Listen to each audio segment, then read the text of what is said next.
Bom dia a todos. Bom dia. Com muita satisfação que eu retorno a essa casa, quer dizer, a essa nova casa, né? Eu fiquei sabendo que hoje é a inauguração, não é isso? É isso mesmo, né?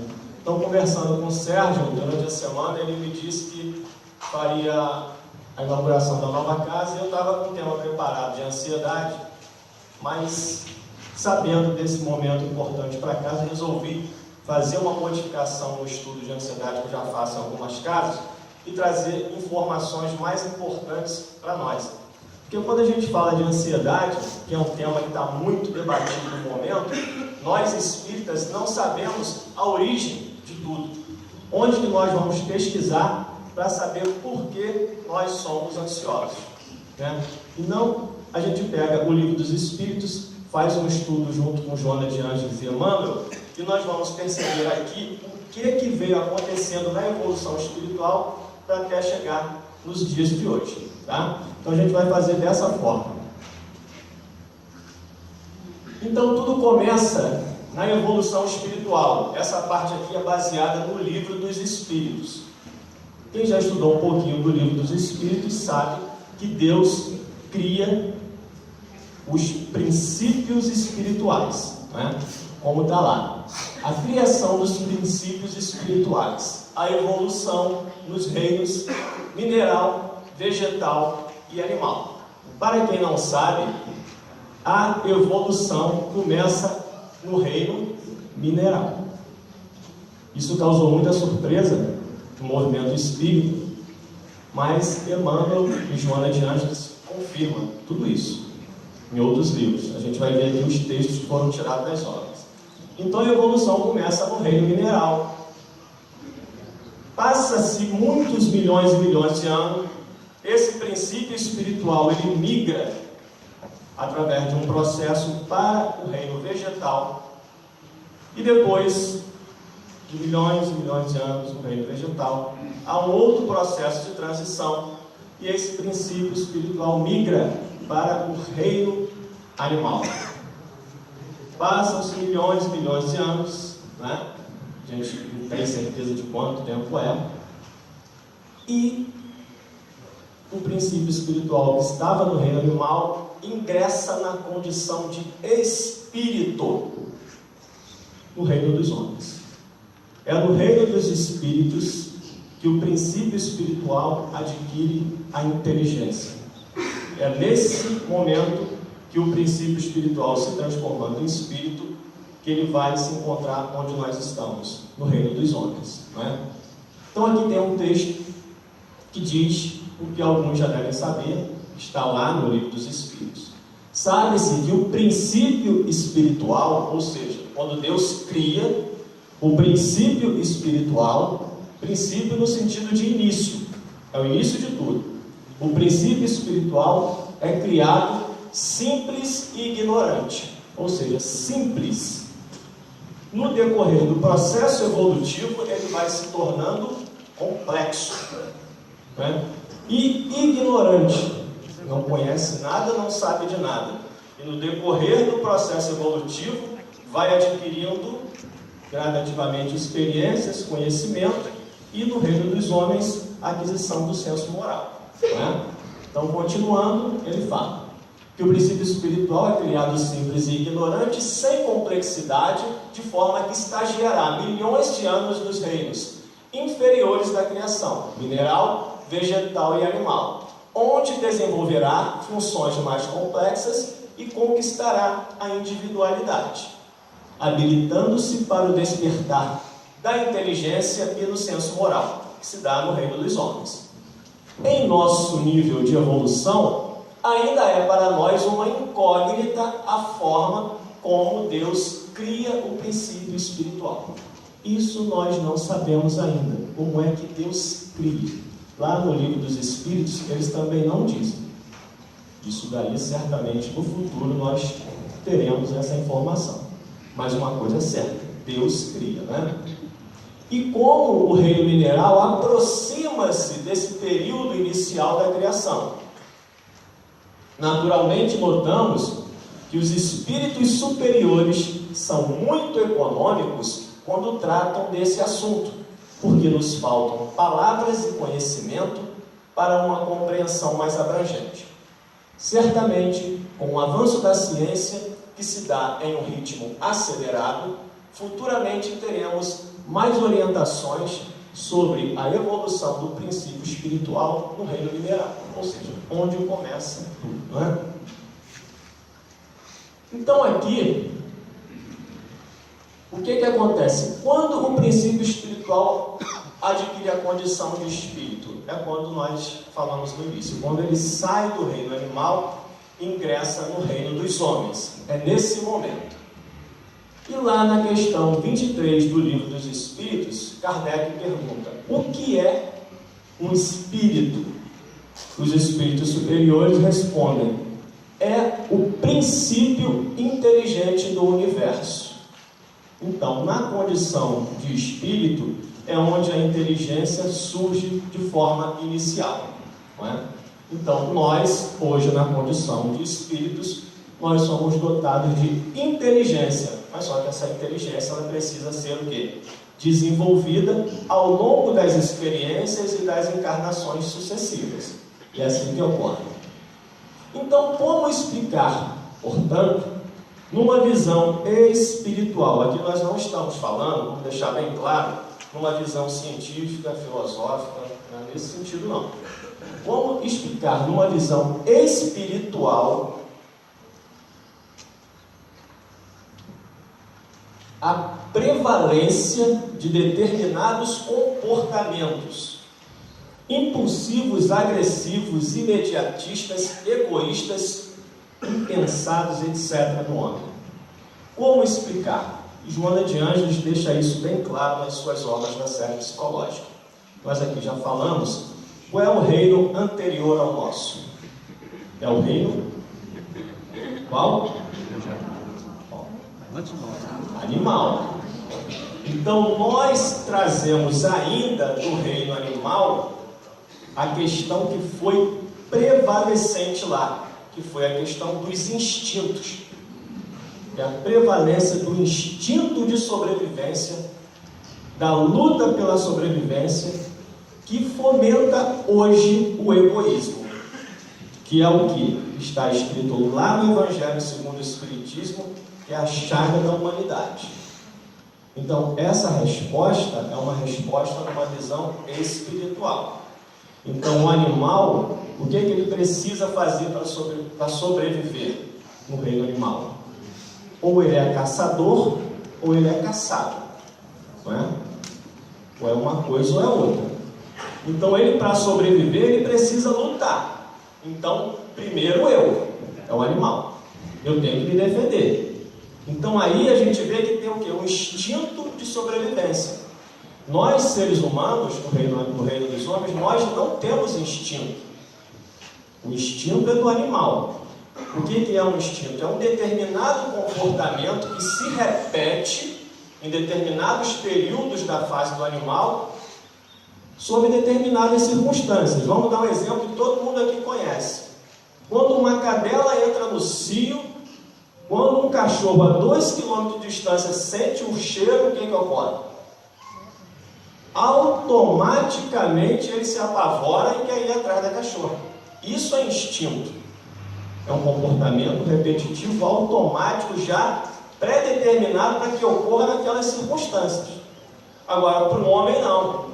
O homem não tem o instinto porque ele tem o quê? Como a gente vai ver no próximo slide, ele já tem uma inteligência e tem um livre-arbítrio.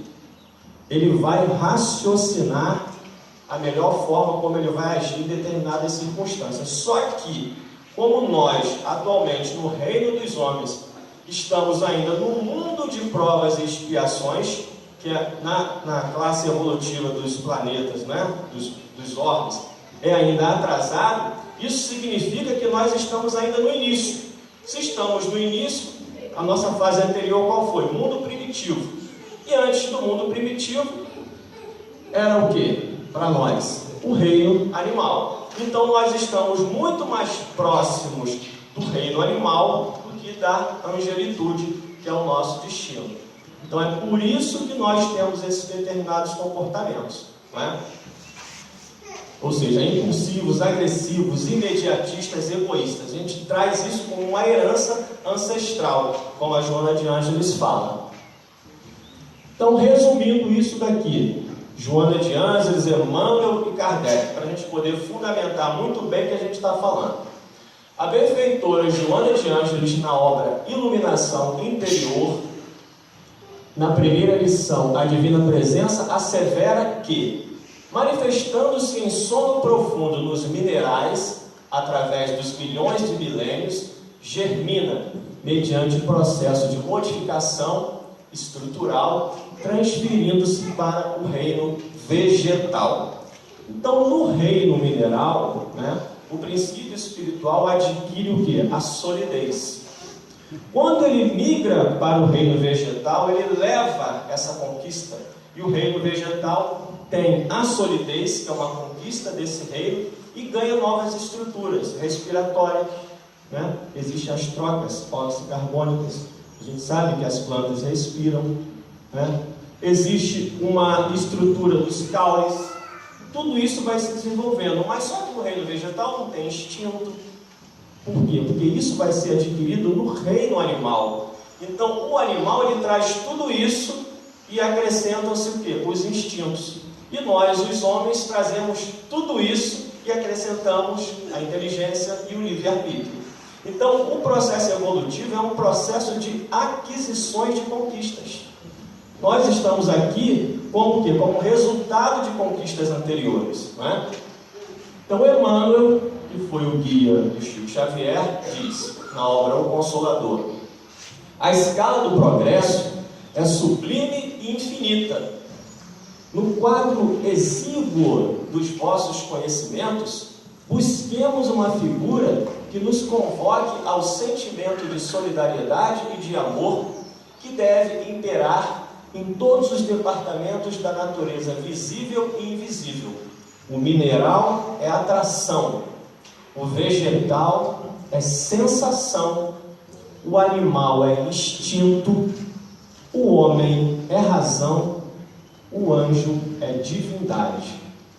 Então a gente percebe nas palavras de Emmanuel como se processa essa evolução. Vejamos ainda a brilhante resposta que consta na questão 607A de O Livro dos Espíritos, quando Allan Kardec pergunta se a alma foi o princípio inteligente dos seres inferiores da criação. O conceito de alma lá no Livro dos Espíritos é o quê? É um espírito encarnado. Era isso que Kardec queria saber. Se nós já fomos criados dessa forma lá atrás. Aí veio a resposta. Não dissemos que tudo se encadeia na natureza e tende à unidade? É nesses seres que se está longe de conhecer plenamente que o princípio inteligente se elabora, individualiza-se pouco a pouco e ensaia para a vida.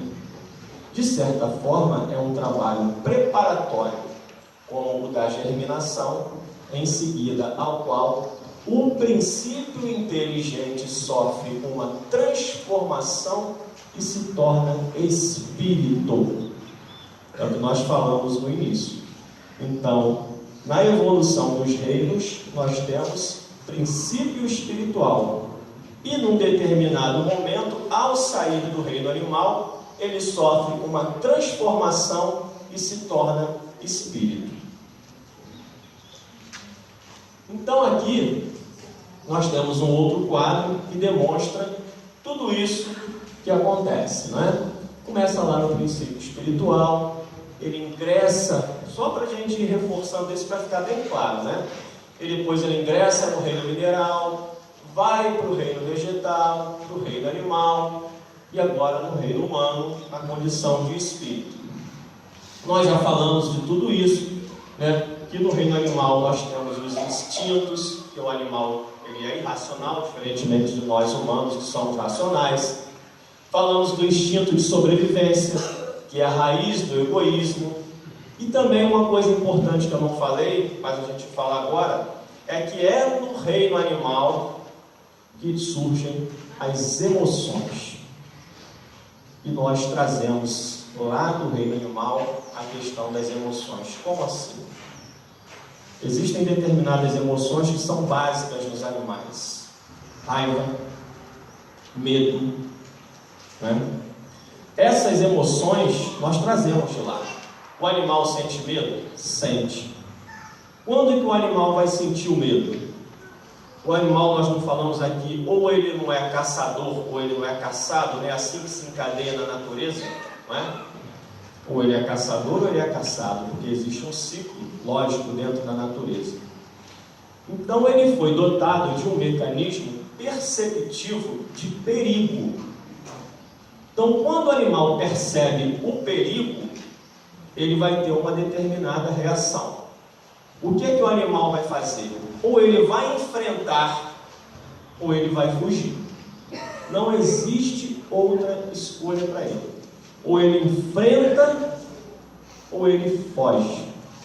E nós trazemos isso para os dias de hoje. Diante de situações de perigo, ou nós enfrentamos, ou nós fugimos. Não tem jeito. Ou você enfrenta, ou você foge. Então é lá no reino animal que começa tudo isso. Quando nós chegamos no reino dos homens, nós trazemos o medo para o nosso dia a dia.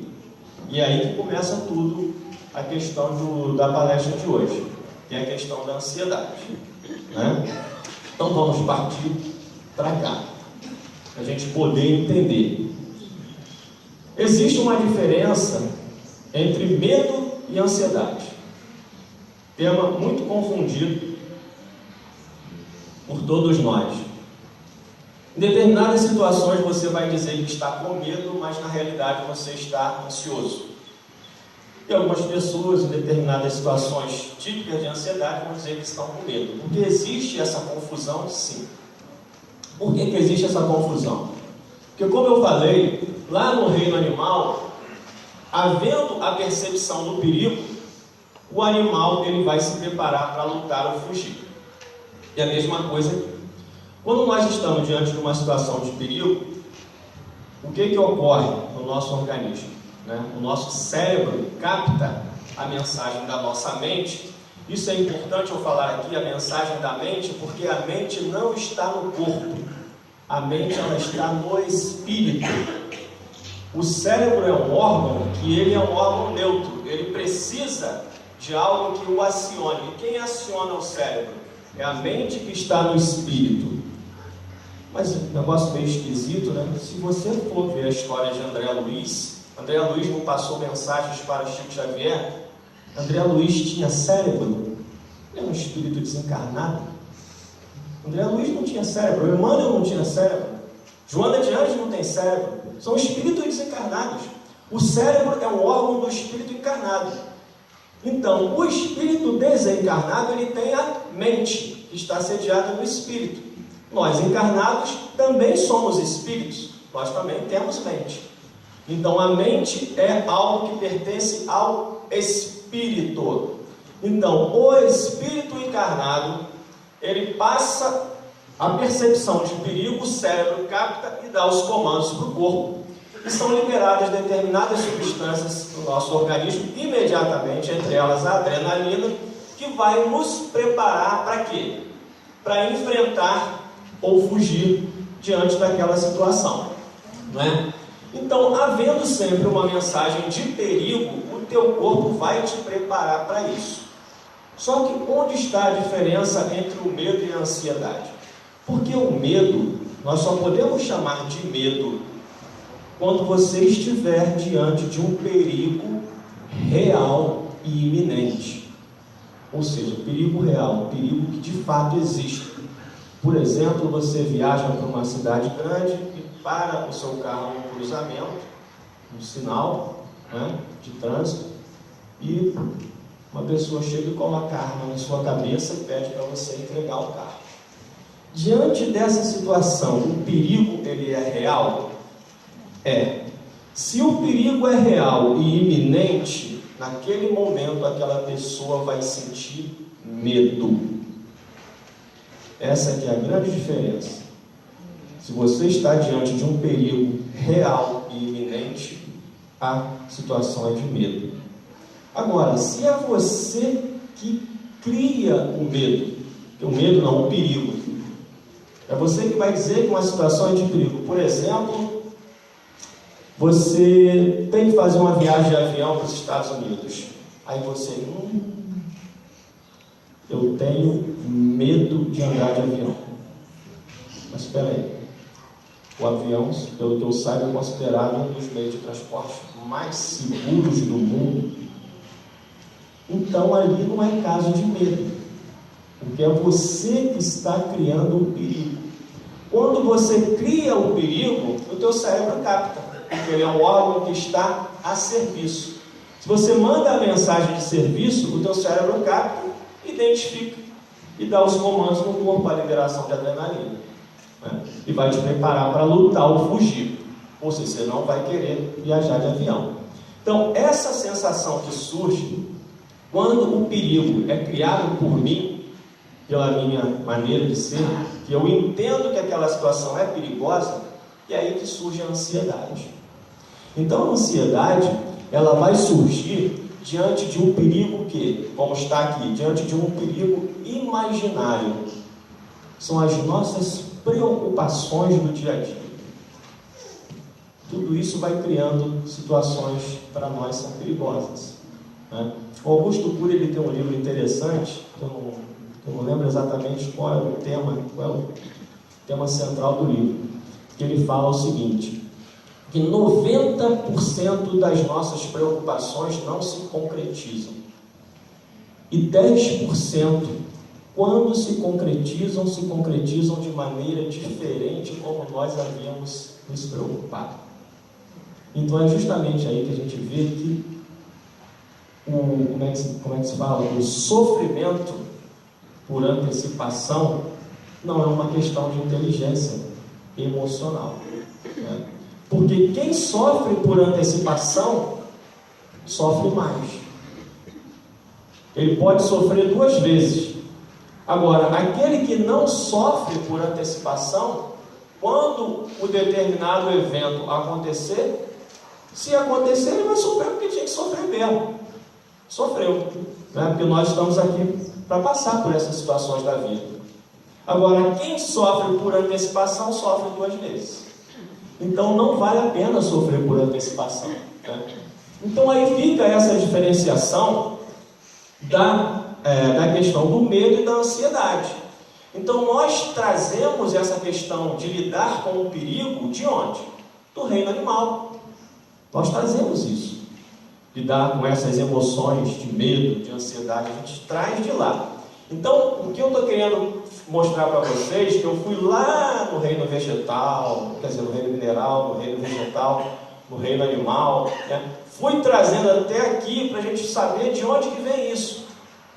Então, nós somos dotados hoje dessas emoções, mas o nosso objetivo nesse atual estágio evolutivo é o quê? É controlar essas emoções, não é? É controlar diante das situações de perigo. Como é que eu vou saber se uma situação é de perigo ou não? Eu preciso de experiência, eu preciso de vivência. E isso não se processa numa encarnação só. Isso se processa ao longo de várias encarnações, em que nós vamos repetindo as experiências e vamos nos tornando pessoas do quê? Pessoas mais seguras.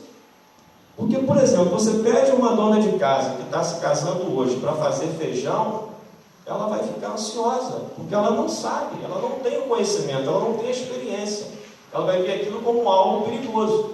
Mas pede para uma senhora de 60, 70 anos fazer um feijão, é a coisa mais fácil do mundo. Por quê? Porque ela já fez, ela já sabe, já tem experiência. Então, a ansiedade e o medo são emoções que estão atreladas à nossa ignorância. Porque quanto mais evoluído nós formos, quanto mais conhecimento tivermos, tudo isso vai ficando para trás. E Jesus, que era o espírito guia e modelo, ele, por espírito perfeito, ele já tinha conhecimento de tudo. Quando Jesus falou falou assim, haverá choro e ranger de dentes, Jesus falou aquilo porque ele sabia. Porque ele já tinha passado por essas experiências, já viu tantas vezes acontecer, sabia que aqueles erros que os povos estavam cometendo naquela época, pela lei de ação e reação, teria uma consequência lógica, que ele conhece muito, que é o quê? Que é o resgate. Então, o choro e o ranger de dentes é isso, é uma consequência lógica do nosso processo evolutivo, que vai favorecer o quê? O nosso aprendizado. Né? Então, a gente tem aqui a diferença entre medo e ansiedade. Todos dois são considerados emoções básicas, todos nós temos, é básico do ser humano. Quanto ao perigo, como nós vemos, o medo ele vai sempre ser diante de uma situação de perigo real e iminente, né?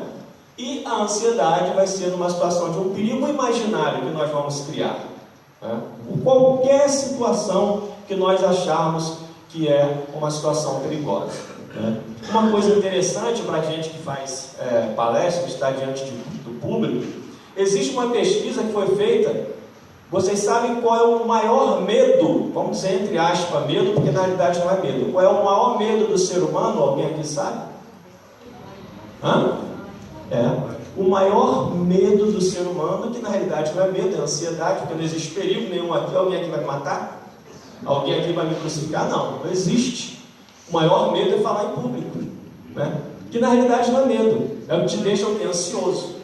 Porque cada palestra que você faz é uma situação nova, é uma situação diferente, que é natural que eu chegue aqui um pouco ansioso. O que eu vou falar? O que eu vou dizer? Será que a maneira como eu vou abordar vai atingir o meu objetivo? Será que quando eu sair de lá eu vou esquecer alguma coisa? Que é normal eu sair daqui, eu estou no carro indo embora e eu esqueci de falar aquilo. Coisa tão importante. Aí você já vai para outra preocupado, eu não posso esquecer, porque da outra eu já esqueci. Então isso faz parte de um processo, né? Então a gente vê que no medo e na ansiedade, por serem todas as duas questões ligadas, né, ao perigo, é a mesma parte do cérebro que controla, ou seja, amígdala e hipocampo. Porque o cérebro ele é um órgão neutro. Se a mensagem de perigo chega, o cérebro não vai dizer esse perigo aqui é verdadeiro, esse aqui é falso. Ele não faz isso. Se a mensagem de perigo chega, ele trabalha. E as nossas reações diante do medo, isso aqui é importante. Diante do medo, as nossas reações são imprevisíveis e são instintivas. Por quê? Porque vem lá do reino animal. Então, quando lá no sinal de trânsito o cara coloca o revólver na minha cabeça, a minha reação é imprevisível. Eu posso dizer, eu nunca vou reagir a um assalto, mas ali na hora eu posso reagir. Eu posso acelerar o carro, ou eu posso entregar. Então, diante de uma situação de medo, as nossas reações são imprevisíveis. Agora, nas situações de ansiedade, dá tempo de você refletir, de você pensar, porque normalmente são situações que se projetam para frente, né? É uma prova que eu vou fazer daqui a alguns meses e eu já começo a ficar ansioso. Então eu tenho tempo de pensar, de refletir, né? A ansiedade tem essa característica. Outra coisa importante: existe remédio para medo? Não, nem pode. Não pode, porque é uma emoção básica. Todos nós temos que sentir medo. Porque se não sentir medo, aí complicou. Agora, existe remédio para ansiedade? Sim. A indústria farmacêutica tem bastante remédio para quê? Não é para ansiedade, é para abafar os sintomas da ansiedade. É para isso. Aí a pessoa acha que está tranquilo. Tira o remédio para ver. Volta tudo. Então, os remédios, eles não são para curar a ansiedade, eles são para abafar os sintomas da ansiedade. Isso tem que ficar bem claro para nós. Porque às vezes a gente escuta uma pessoa falar assim, toma um remédio que você vai ficar bom.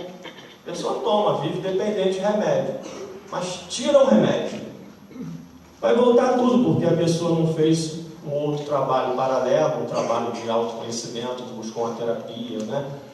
Não fez nada. Então, se tirar o remédio, os sintomas voltam. É lógico, não tem outra saída, né?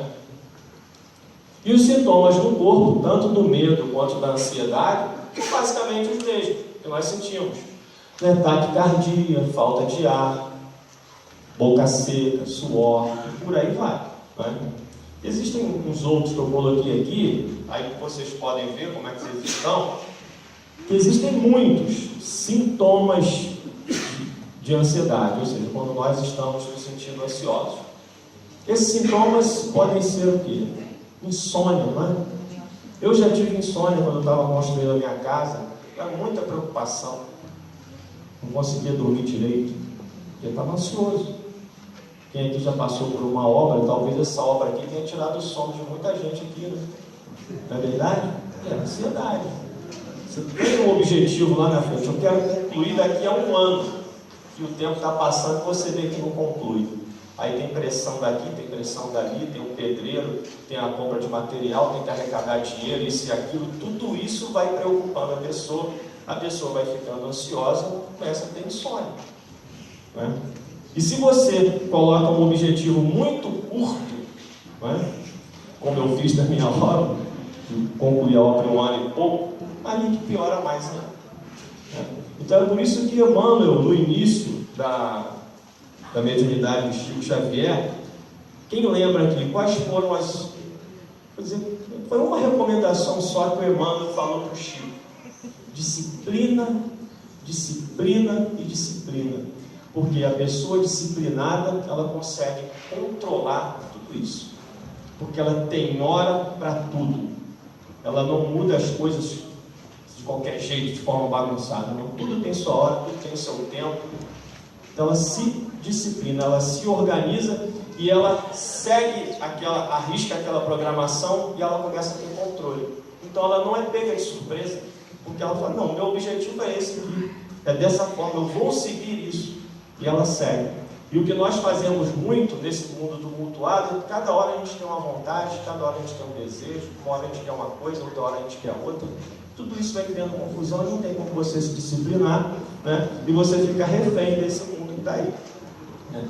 Outros sintomas: cansaço, falta de ar ou sensação de sufoco, picada nas mãos e nos pés, confusão, instabilidade ou sensação de desmaio, dores no peito e palpitações, arrepios, taquicardias, suores, mãos úmidas, boca seca, contrações ou tremores incontroláveis, tensão muscular, dores musculares, dores de cabeça, né?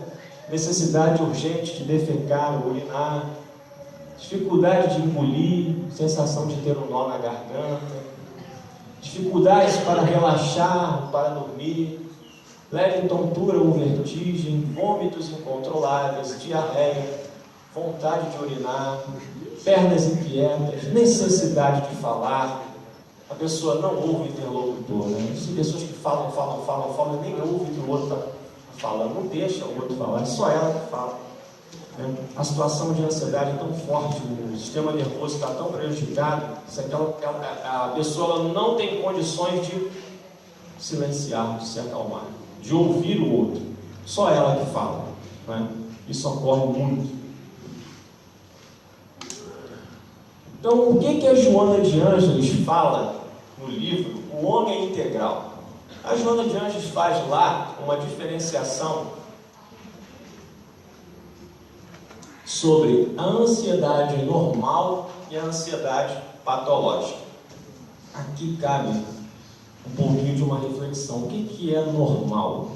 Aí começa.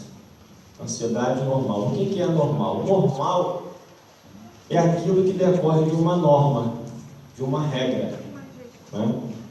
E quem é que cria a norma? Quem é que cria a regra? São os homens. Né? É a cultura. Então a cultura de um tempo cria uma norma. O mundo evolui, aquela cultura vai se modificando e outras regras vão sendo construídas. Nós estamos falando de normas, de regras. E normal é uma palavra que é o quê? Ela é derivada de norma. Então, o que é normal? É aquilo que está de acordo com a norma vigente no momento. Houve um tempo em que a escravidão era o quê? normal. Porque fazia parte de uma regra, de uma norma. Hoje, a escravidão é o quê? Anormal. Porque a norma de hoje não permite a escravidão.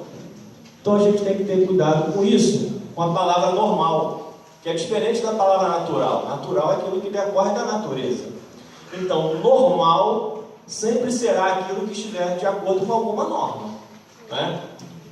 Então, a ansiedade normal é a ansiedade que se estabelece de acordo com as normas de hoje. Então, determinados comportamentos hoje, na nossa cultura, são tidos como normais. E outros são tidos como o quê? Se não estiverem de acordo com a norma, serão tidos como anormais. Então, você vai ter a ansiedade normal. E a ansiedade patológica, patologia lembra de doença, é quando essa ansiedade, esse comportamento já chegou num grau que é tido pela norma, um grau muito desequilibrado, muito prejudicial, né? E é mais ou menos por aí que a Joana vai. Então, o que ela diz? A ansiedade tem manifestações e limites naturais. Então, ela já está começando a ligar as manifestações da ansiedade à natureza. Tem o quê? Tem manifestações e limites naturais, perfeitamente aceitáveis. Aí ela dá exemplo. Quando se aguarda uma notícia, uma presença, uma resposta, uma conclusão, é perfeitamente compreensível uma atitude de equilibrada expectativa. Então, diante dessas situações, se nós estivermos diante de uma equilibrada expectativa, nós estamos manifestando uma ansiedade normal, segundo a Joana de Ângeles. Mas, ao extrapolar para os distúrbios respiratórios, a sudorese, a perturbação gástrica, a insônia, o clima de ansiedade torna-se um estado patológico a caminho da somatização física em graves danos para a vida. Então é o que a Joana de Ângeles está falando, que serve para que nós possamos ver como é que nós estamos nos comportando diante de determinadas situações da vida, né? Como é que eu estou? Eu estou no grupo normal ou estou no outro grupo aqui, com esses comportamentos, né? E aí que a gente vai se orientar.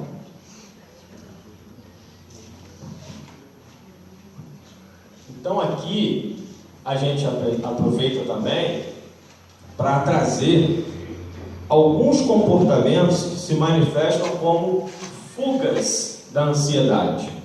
Por que como fugas da ansiedade? Porque toda pessoa que convive sem saber porquê com aqueles sintomas que nós vimos ali atrás, né? Vamos voltar nele lá, só para ficar mais claro, que tem esses sintomas aqui, né? Todos esses que nós vimos, todas as pessoas que convivem com esses sintomas, chega um determinado momento que ela não aguenta mais.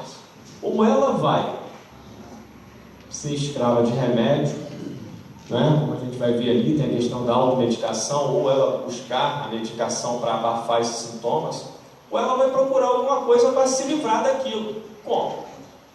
Determinados comportamentos, consumismo, que pode levar à compulsão pelo consumo.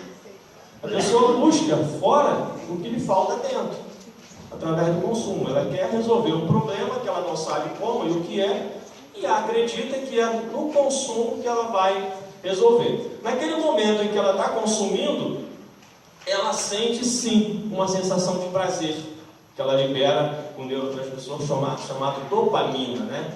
Que vai dar aquela sensação que ela chama de felicidade. Aí ela, tô bem. Só que aquilo passa, aí daqui a pouco ela faz novamente.